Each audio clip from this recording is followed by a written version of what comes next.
18 ottobre scatteranno i dazi contro l'Unione Europea da parte degli Stati Uniti per un valore che si aggira intorno ai 7 miliardi e mezzo di dollari. Ma andiamo a capire il perché proprio adesso di questa manovra. È stata una sentenza del WTO, il World Trade Organization, a dare il via libera a questi dazi. Questa sentenza è il risultato di una lunga battaglia tra Boeing, società americana, e Airbus, una società con maggioranza franco-tedesca, dove però l'Italia non è implicata. In sostanza il WTO ha riconosciuto agli Stati Uniti le accuse secondo le quali l'Europa avrebbe fornito aiuto di Stato all'Airbus e privilegiandola quindi nel confronto con Boeing.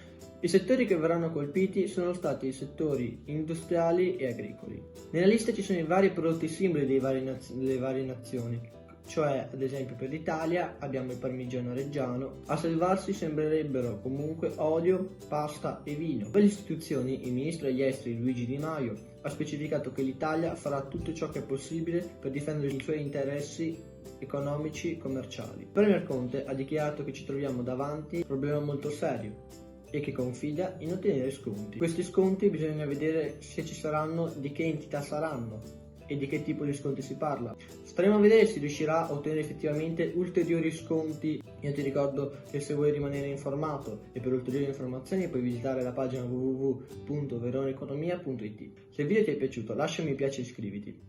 Se il video non ti è piaciuto scrivi nei commenti perché la nostra redazione cercherà di risponderti il più rapidamente possibile. Io sono Emanuele Zummerle, un saluto e a presto.